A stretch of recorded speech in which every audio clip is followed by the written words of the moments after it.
Apa kabar Anda pemirsa? Bertemu lagi dengan saya dalam program terbaru Evarina TV. Program yang menyajikan berbagai informasi menarik dari seputaran Sumatera Utara yang kami kemas dalam 30 menit ke depan bersama saya Irwan Saragi hanya di Etaham.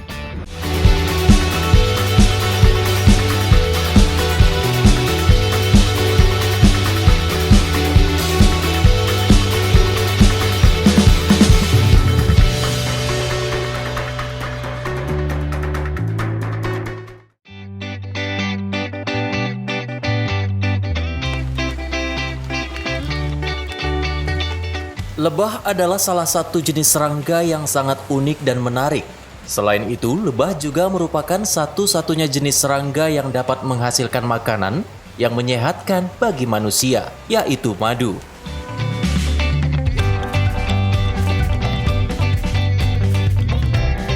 Manfaat madu pun sudah sangat banyak dikenal. Salah satunya ialah untuk kesehatan. Tak heran, banyak orang yang berminat mengkonsumsi pemanis alami yang satu ini. Di kota Pematang Siantar, terdapat tempat budidaya dan produktivitas lebah tanpa sengat dari jenis Heterotigona thoracica dan Tetragonula lapiecep, atau yang dikenal dengan lebah trigona. Pemirsa, tentunya Anda telah mengetahui madu. Rasanya manis dan manfaatnya sangat tinggi bagi tubuh manusia. Kali ini saya akan mengulas sebuah informasi dari peternakan lebah madu yang ada di kota Pematang Siantar. Bagaimana informasi berikutnya? Ikuti saya hanya di Etaham.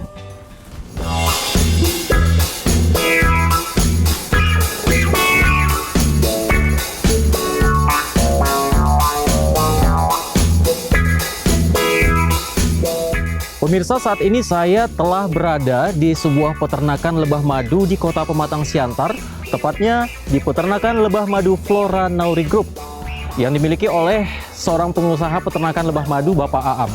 Saya akan mengulas informasi dari Bapak Aam. Ikuti saya terus.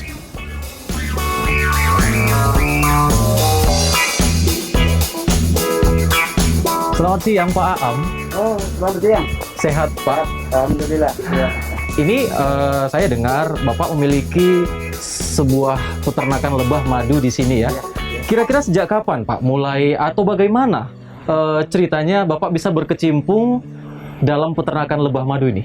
Oke, baiklah, bahwa kita mungkin asal mulanya dalam pengembangan budidaya lebah madu ini ketika ya saya ditempatkan di Balai Penelitian Kehutanan Pematang Siantar awalnya ya. Namun itu awalnya Pak ya? Awalnya ya, Oke. itu tahun 87 ya. Namun terus berkembang dari hasil-hasil kegiatan penelitian kita ya.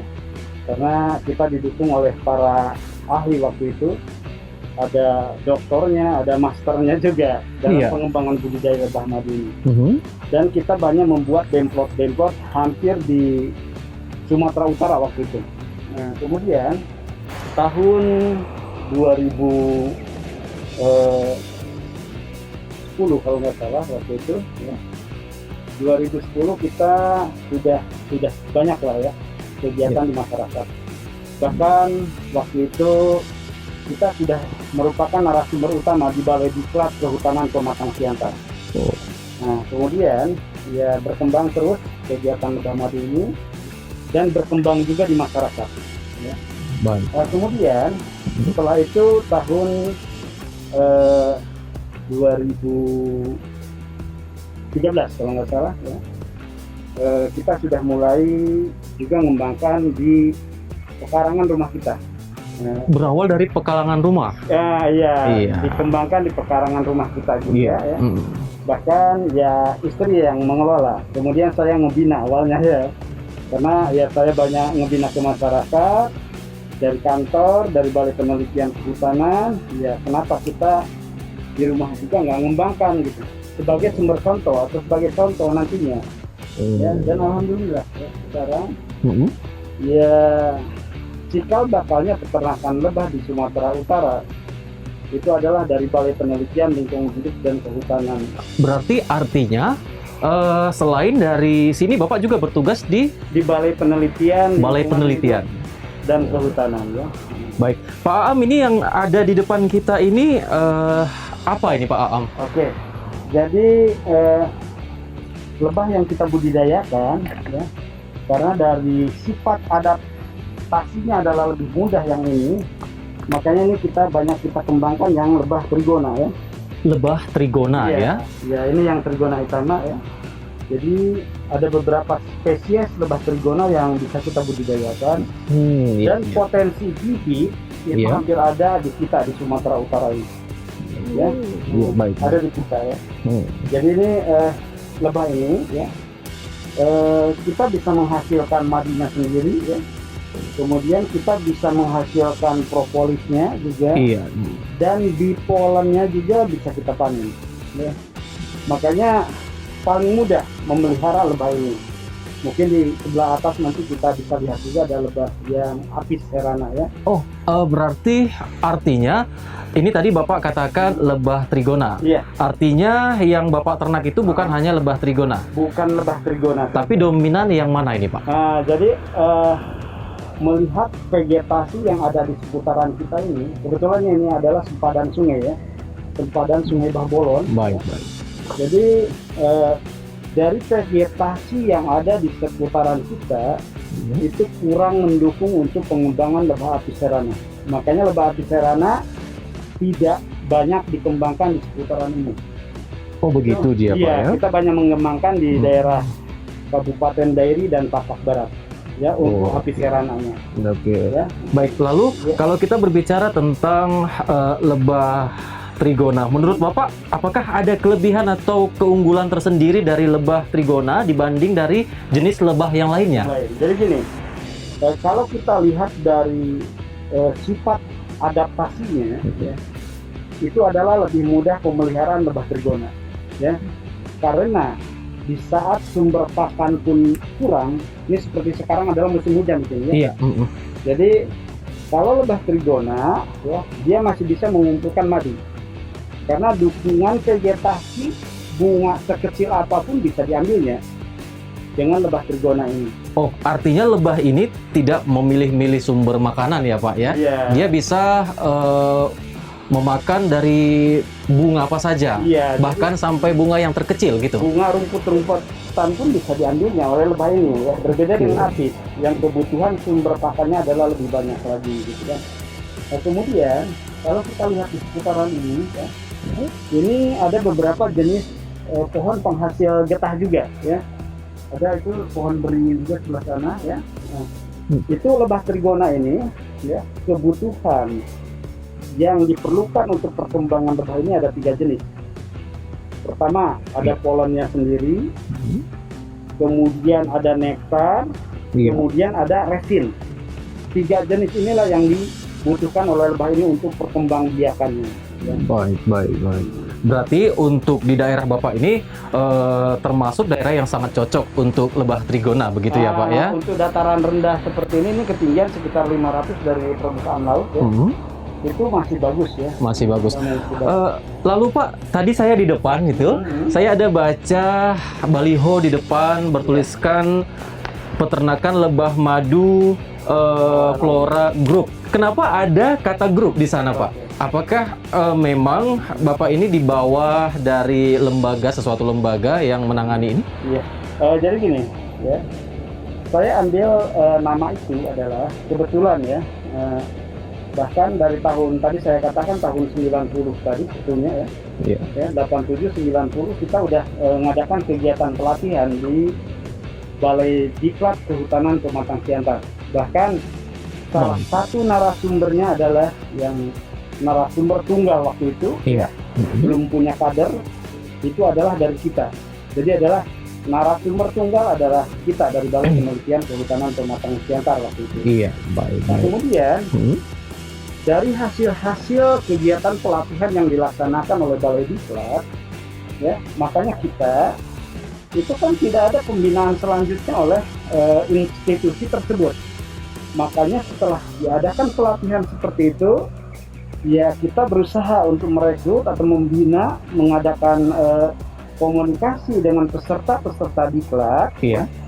Itulah makanya kita rekrut. Oke, kalian adalah merupakan ya grup peternak lebah kita. Makanya ketika mereka menghasilkan sesuatu produk yang mungkin oleh mereka sulit untuk pemasarannya, kita berani nampung produk yang mereka hasilkan untuk kita bantu untuk menjualkannya. Oke, Pak Aam, masih sangat banyak lagi yang ingin saya bertanyakan sama Bapak, tapi kita ke atas nanti karena di atas juga masih banyak informasi. Boleh. Baik, pemirsa, masih banyak lagi informasi yang akan saya ulas untuk Anda. Ikuti saya hanya di Peternakan Lebah Flora Madu Group, Kota Pematang Siantar. Yuk.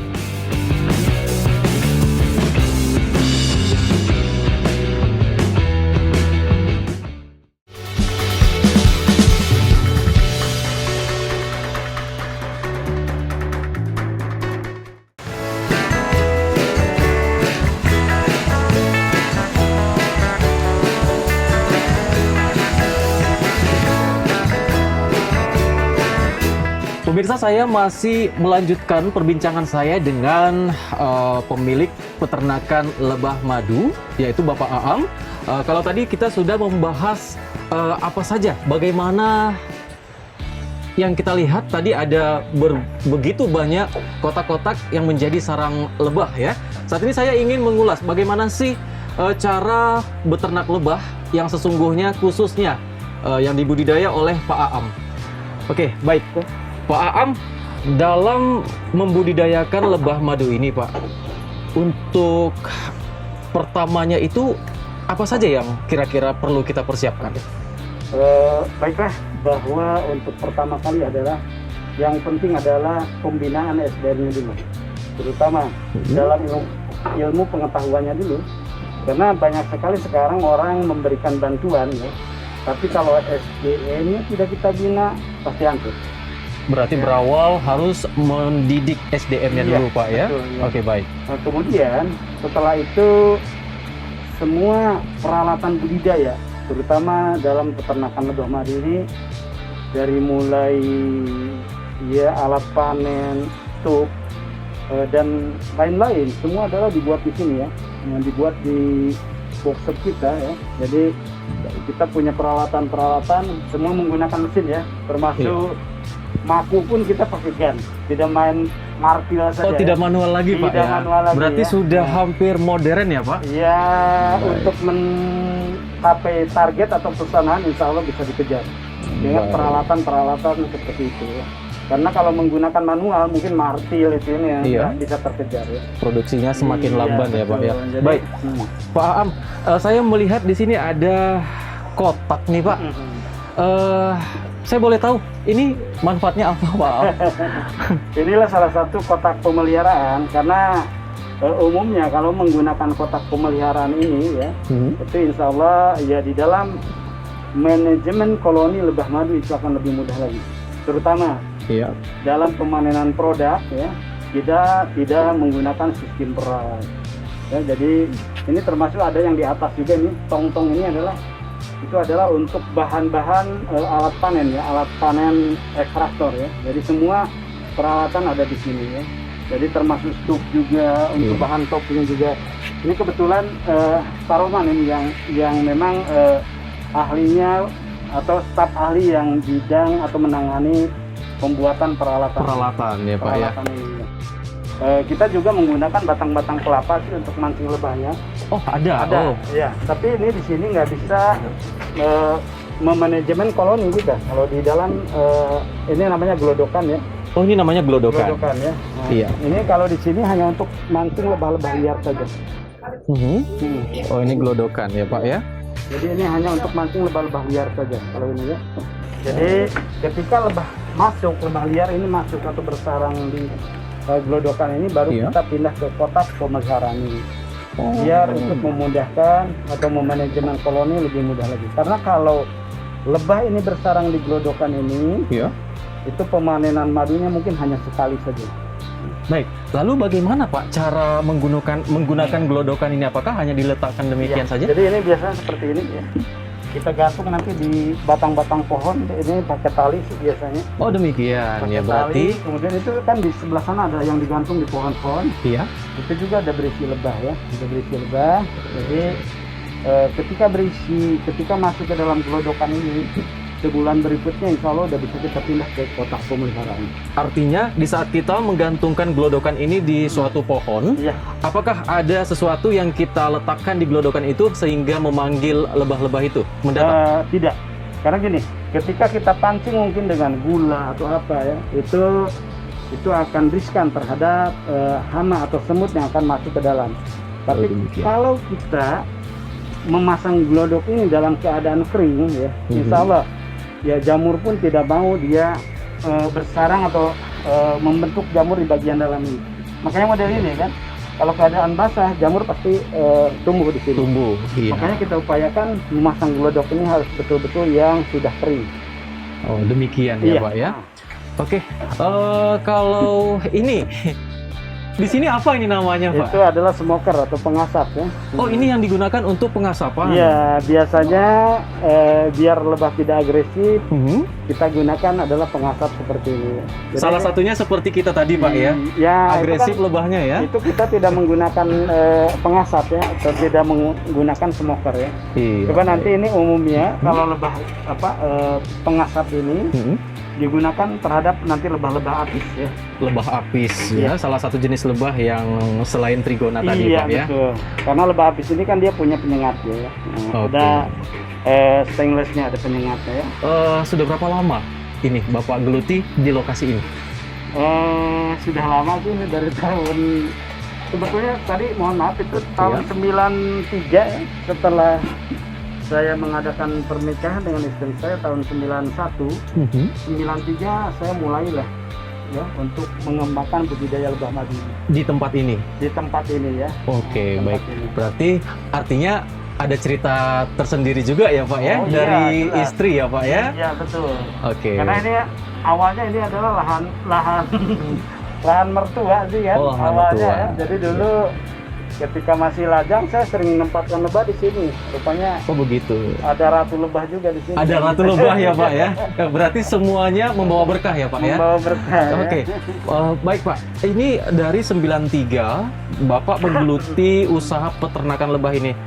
Oh jelas ya bahwa asal mulanya beternak lebah ya. Terus terang aja ketika kita ke masyarakat. Iya. Itu di masyarakat itu tidak terima dengan hal-hal seperti ini. Sempat ada penolakan. Ada ya jelas karena kenapa ya ketika mendengar namanya lebah ya, mendengar namanya lebah orang takut. Iya. Bahkan ketika kita mau meletakkan di suatu area perkebunan misalkan rambutan ya yang iya. punya masyarakat justru ditolaknya. Padahal kalau kita tahu masalah ya kegunaan daripada penyerbukan atau polinasi ini Iya. itu luar biasa gitu ya. Dapat meningkatkan produksi buah-buahan lebih dari 50%. Ya. Itu asal mulanya adalah seperti itu. Kemudian lagi Iya. ya, selain tantangan itu, ketika teman-teman yang kita bina ya, kemudian tantangan berikutnya adalah ketika dia disengat. Ya, ketika dia disengat ya bahkan mau bengkak mungkin demam juga karena dengan sengatan itu. Di situ tantangan untuk teman-teman juga ya, kadang-kadang ada yang kapok tidak mau lagi gitu. Dia diuji dari seperti itu ya Pak ya. Dari seperti itu. Baik. Berarti memang memulai usaha seperti ini atau peternakan seperti ini memang benar memiliki tantangan dan resiko juga ya Pak ya. Betul. Dibutuhkan kesabaran yang sangat tinggi berarti ya Pak. Betul ya. Oke. Di sini juga saya masih ada melihat Pak Aam. Saya boleh tahu Pak, ini mesin apa yang ada di sini? Itu adalah alat ini ya seperti ini, untuk pembuatan topi. Mungkin Pak Roman bisa terangkan ya. Ya, jadi alat ini kita pengganti bor tangan untuk membuat lubang. Lubang yang akan kita pasang di dalam topping itu Baik. lebah Iya. lebah ini ya, trigona.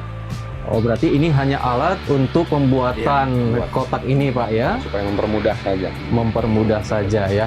Untuk menghindari yang manual tadi ya, Pak ya, untuk mempercepat Iya, proses. bisa lebih cepat prosesnya. Karena kalau misalkan kita dalam 1 minggu perlu misalkan 500 petuk, otomatis kalau dengan manual ya bisa jam juga itunya kan. Oh, Jadi kita baik. menggunakan peralatan-peralatan ini, termasuk gun-gun juga kita penuh dengan peralatan istilahnya mesin di dalam ya. Mesin di dalam.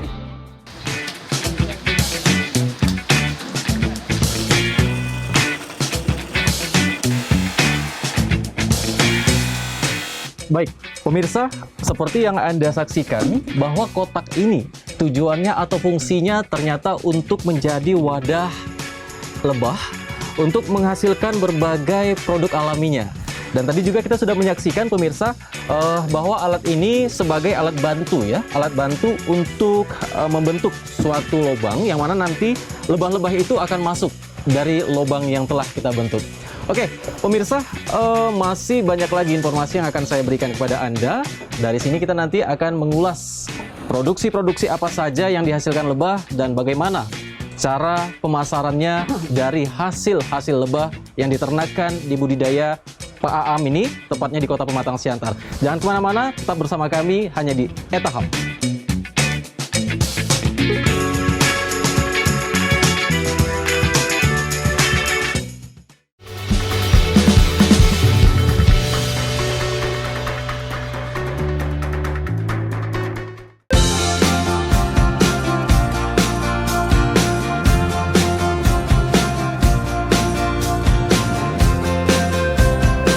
Madu adalah cairan alami yang dihasilkan oleh lebah dari nektar bunga yang rasanya sangat manis. Sejak dulu, madu dipercaya bermanfaat untuk kesehatan. Karena memiliki banyak kandungan nutrisi, madu sering digunakan sebagai obat langsung dan juga dapat ditambahkan sebagai penambah rasa pada makanan. Kita kenal madu adalah sumber karbohidrat yang baik karena mengandung sukrosa dan air. Sukrosa berfungsi sebagai karbohidrat, di mana kita tahu karbohidrat berfungsi sebagai penambah energi pada tubuh manusia.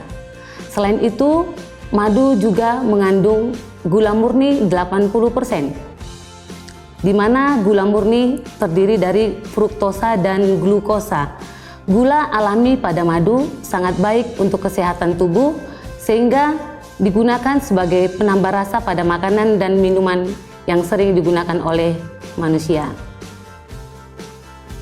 Perlu kita ketahui, 1 sendok makan madu itu mengandung 64 kilokalori dibandingkan dengan gula murni, gula pasir, 1 sendok makan itu mengandung 46 kilokalori. Sehingga dalam pemanfaatan sumber kalori itu sangat baik untuk tubuh manusia.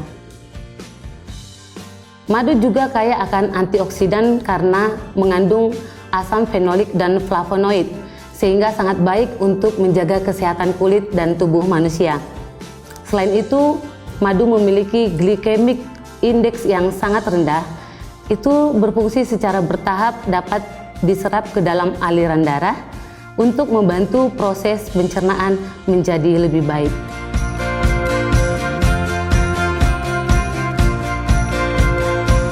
Pemirsa, seperti yang Anda lihat ini, tadi juga di sana, di lokasi peternakan kita sudah melihat ada kotak yang terbuat dari papan. Nah, ternyata pemirsa, kotak yang diproduksi tadi di lokasi, gunanya ini untuk menjadi sarang lebah agar dia dapat berproduksi dengan baik. Nah, saat ini pemirsa, kita akan melihat bagaimana cara memanen lebah dan produksi-produksi lebah trigona khususnya yang ada di sini. Kita akan melihat bagaimana dan langsung dipandu oleh Pak Aam mungkin ya Pak Aam ya? Ya. Baik, Pak Aam, yang ini itu apa namanya Pak Aam? Baiklah, bahwa ini yang akan kita coba panen adalah yang Genio Trigona thoracica ya. Karena ada yang Heterotrigona itama, itu yang menyerang tadi. Iya. Itu jenis spesiesnya adalah seperti itu. Ini yang Genio cenderung tidak lebih agresif ya. Jadi dia lebih santai kalau ini kan. Nah, kemudian seperti saya katakan tadi bahwa lebah trigona ini yang diambil dari alam itu adalah ada 3 tadi, ada resin ya. Ketika kita ngambil dari alam itu masih berbentuk resin atau getah-getah tanaman. Iya. Kemudian setelah diambil lebah itu adalah udah berubah, yaitu menjadi raw propolis ya. Jadi Raw propolis. Nah, jadi ini propolis mentah ya. propolis mentah seperti ini yang Pak, ya. belum diolah ya. Iya, baik. Jadi ini masih lengket ya. Nah, kemudian konsumsi pun kita kan harus betul-betul harus dicairkan dulu. Iya. Karena kalau kita konsumsi langsung ini lengket ya. Baik. Kemudian dari ketiga jenis yang diambil oleh lebah ini dari alam ya. Nah ini mereka letakkan seperti ini. Ya, ini namanya adalah yang propolis mentah tadi. Ya. Ini seperti ini. Ya. Kemudian di dalam ini ada juga bipolennya. Ya. Kemudian ada juga madu. Ya. Tapi dia terpisah Pak ya. Terpisah. Antara madu dengan bipolennya. Bipolen Seperti sama yang propolisnya sendiri ini. Kalau kita panen propolis ini saja dari satu kotak, ya, satu ini kalau 3 kilo dapat. Ya. mencapai 3 kilo Pak 3 ya. kilo kalau model seperti ini. Karena ini udah kurang lebih 2 bulanan nggak kita panen nih, ya. Karena kemarin ada kesibukan juga ya. Iya. Nah, Baik. kemudian ya, bahwa ini madu-madu yang bisa kita panen adalah seperti ini. Ya. Ini di dalamnya ini yang masih tertutup ini. Iya. Kita panen madu pun kita menggunakan alat. Ya. Ini alat panennya adalah seperti ini. Ada alat hisapnya ada seperti ini. Ya, jadi kita tidak merusak sarang. Makanya setelah madunya dipanen, insya Allah 15 hari atau 20 hari kemudian kita sudah bisa panen kembali. Gitu. Akan kita coba ya. Oke. Kita panennya. Berarti salah satu fungsi dari alat penghisap ini tidak merusak Tidak sarangnya, merusak Pak, ya? sarangnya. Oke, baik. Nah ini alat panennya. Dia tersedot ke dalam ya Pak ya? Iya, dia akan turun ke situ. Jadi ini pot-pot madu ini ya. Ini luar biasa banyaknya. Karena kalau kita coba dengan yang Thoracea ini ya, Iya. itu 30 pot aja bisa sampai 100 cc. Lumayan ya Pak? Iya banyak. Kemudian dari harga madunya pun lebih mahal ini. Ya. Harga madu dari produk lebah seperti ini lebih mahal? Lebih mahal dibandingkan yang apis. Gitu. Dibandingkan apis. Emangnya apa perbedaannya Pak? Mungkin karena lagi booming aja. Oh iya. Lagi booming ya. Nah, ini propolisnya bisa kita panen sebetulnya. Nah ini madu semua, silakan mau dicoba. Nah, di susu aja ya. Susu aja silakan. Nah, ya. Ini di lubang dulu. Di sini Pak ya? Iya. Lubang ini, lubang korek itu. Iya, seperti itu. Ini alat panennya ya. Insya Allah semua alat panen kita desain dan kita buat di sini. Dia otomatis langsung tersedot ke wadah itu Pak ya? Nah, Oke. iya.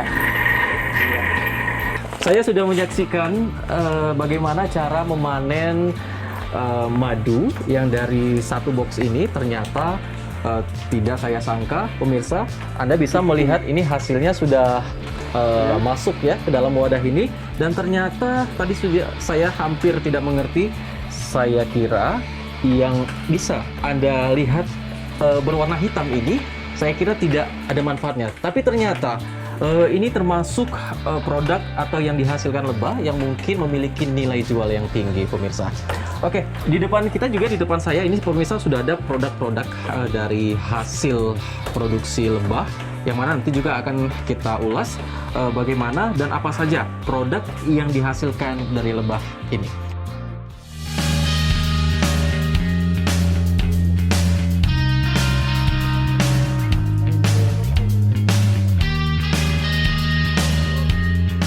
Artinya selanjutnya saya masih ingin mengulas untuk Anda produk-produk apa saja yang telah dihasilkan. Madu khususnya tadi lebah trigona ya. Kita beralih ke bawah pemirsa, bahwa di sini juga mungkin kita tahu ya, dari penglihatan aja kita sudah tahu bahwa ini madu lah pastinya ya. Nah, untuk mengetahui apa sih sebenarnya ini, saya langsung bertanya kepada Pak Aam ya. Pak Aam, ini tadi saya melihatnya sudah pasti saya mengatakan kalau misalnya ada sebagian orang bertanya apa itu, saya menjawabnya adalah lilin. Sebenarnya apa ini Pak Aam? Oke. Jadi gini ya. Ternyata bahwa selama ini mungkin ketika mendengar yang namanya lebah, Iya. ya kan, orang pasti terfokus kepada hanya madunya saja, Iya. ya kan. Padahal produk-produk lain selain yang lebih bermanfaat dan lebih tinggi harganya itu ada lagi, ya. Misalkan ada Royal Jelly, seperti ini Royal Jelly, Ya. ini Royal Jelly. Kemudian ada Bipolan, ya. Ini yang Bipolan yang dikumpulkan dari lebah-lebah juga ya. Kemudian ada propolis yang seperti ini. Cuma ini propolis ini adalah belum dicairkan, Masih mentah ya Pak ya? masih mentah. Oke. Makanya dikatakan raw propolis adalah seperti ini. Mhm. Kemudian ya, itu ada lagi satu jenis, mungkin nanti termasuk kameramen silahkan disangatkan oleh lebah langsung. Disunatkan oleh lebah Pak? Ada bivenom ya. Ya, Oh, gitu. itu sengatan lebah ya, itu sangat bermanfaat untuk dunia kesehatan juga ya. Selama ini kita tidak paham produk-produk ini ya, ternyata seperti ini lilin lebah ya. Baik, ini tadi pemirsa ya, jadi sudah tidak ada lagi yang bertanya itu apa sih? Seperti saya tadi mengatakan ini sebuah bongkahan lilin yang sempat dipanaskan dan dibekukan kembali. Ternyata memang lilin ya, tapi lilin lebah pemirsa yang memiliki banyak manfaat dan tentunya harganya juga sudah sangat tidak diragukan lagi. Baik, Pak Aam, mungkin semua sudah saya ketahui informasi seputaran peternakan yang Bapak miliki. Tentunya penting Anda ketahui, madu adalah salah satu bahan makanan produksi alami lebah yang sangat memiliki gizi yang tinggi dan bermanfaat bagi tubuh Anda. Apalagi seperti saat ini kita sedang dilanda pandemi COVID-19, karena madu ini juga mampu meningkatkan daya tahan tubuh Anda. Baik Pak Aam, terima kasih informasi dan telah mengizinkan saya untuk mengulas bagaimana mulai dari lokasi peternakan, bagaimana cara beternaknya, dan bagaimana jenis-jenis lebah yang ada di peternakan Bapak ini. Bahkan terakhir Bapak sudah menjelaskan apa saja produksi-produksi lebah yang ada di peternakan Bapak ini. Tentunya terima kasih informasinya Pak Aam. Sama-sama. Mohon maaf. Ya. Baik. Baik pemirsa, senang sekali kita telah mendapatkan informasi terkait peternakan lebah madu, khususnya yang ada di Kota Pematang Siantar. Tetap bersama kami dan saksikan terus episode selanjutnya hanya di Etaham.